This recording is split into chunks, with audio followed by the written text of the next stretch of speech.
I stood by the champagne bar, the gold lights of the ballroom catching the reflection of my untouched glass. Her laughter cut through the noise, that sharp, too bright kind that made heads turn. She was standing close to him, closer than she ever stood with me. Her hand brushed his arm. He whispered something, and she tilted her head back and laughed again. My wife, laughing with her boss like I didn't exist. I didn't interrupt, didn't clear my throat or join their circle.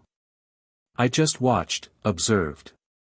The room was full of people, but in that moment, it felt like I was watching the two of them through glass, separate, sealed off, like a scene rehearsed too many times. That's when his wife appeared beside me. A navy gown, a glass of red wine, and eyes that were far too steady for someone pretending to be happy. She followed my gaze and exhaled, slow and deliberate. Then she said it. Not a question, not a suggestion, but a command dressed as mischief. Let's give them something to talk about. She looped her arm through mine before I could reply. Her perfume was expensive, cold, and deliberate, like her tone. And when my wife saw us walking toward the exit, her face drained of color, terror, guilt, panic. She wasn't scared of losing me. She was scared of exposure. That's when I knew. We'd been married 8 years. I'd once believed she was my anchor, soft-spoken, ambitious, and honest. We built everything together, the house, the routines, the shared passwords, the trust. Especially the trust. But 3 months before that gala, small fractures began to show. Late meetings, silent phones, sudden guilt disguised as affection, the perfume she didn't wear before, the way she started locking her screen, the sudden interest in staying fit. I told myself not to spiral. But when a woman changes the password on a phone you once helped her set up, that's not privacy. That's panic. So I started watching quietly. The truth came through pixels, a photo forwarded anonymously from an unlisted number. Her and her boss, arms around each other in the reflection of a hotel mirror. The timestamp matched her conference trip. I didn't rage. I didn't confront. I calculated. His wife's name was Claire. I'd met her at previous events, polite, poised, efficient in the way corporate wives are expected to be. She didn't smile often, but she listened. That night at the gala, I realized she already knew. Over the following weeks, we became quiet collaborators. Lunch meetings at cafes no one from the company visited, shared files, screenshots, call logs, patterns. Claire was meticulous. She had access to things I didn't, her husband's emails, hotel invoices, business cards. I had what she didn't, my wife's passwords, synced accounts, voice recordings. We built a case. But revenge isn't just about proof. It's about timing. I let my wife believe I was oblivious.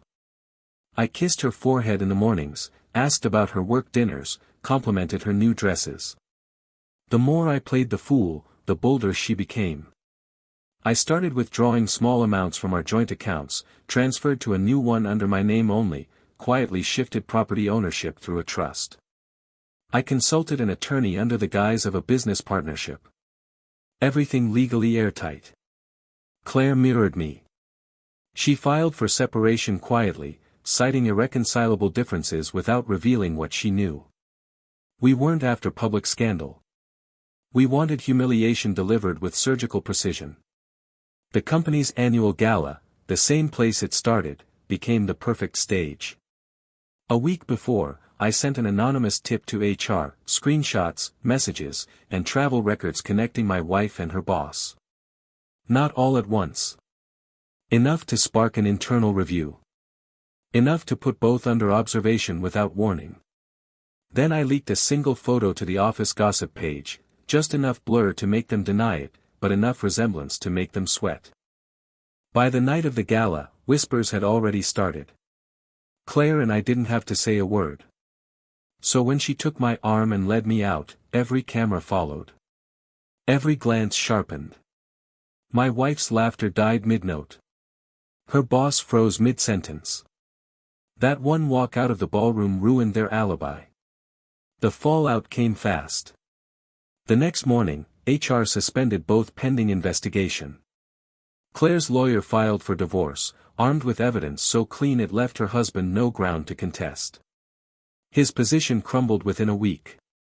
As for my wife, she came home that night pale and shaking. "Please," she whispered. "It's not what it looks like." I didn't argue. I simply slid a folder across the table, every message, every photo, every bank statement showing what she thought I'd never find. Her breath hitched. She opened it halfway, saw the first image, and froze. "I'm not angry," I told her. "Just finished." Her tears didn't move me. They were for herself, not for us. I stood, walked to the door, and said quietly, "You should call your boss. He's going to need a new job." Weeks passed. Claire and I kept our distance, not out of awkwardness, but out of mutual understanding. Revenge isn't romance. It's clarity. I signed the divorce papers without hesitation. Moved into a smaller place, slept better, ate better. Silence became peace again. One morning, a letter arrived, an apology from her. Too long, too late. I didn't read past the first line. People at the company still talk about that night. The way I left with Claire. The way my wife's laughter stopped midair like a candle snuffed out. They think it was spontaneous, a petty act of jealousy. But they're wrong. It wasn't spontaneous. It was precision. Because real revenge isn't shouting. It's silence executed with grace. It's the moment they realize you were never blind, just patient.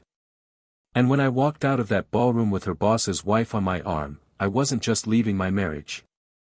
I was walking out of their lie. And I didn't look back.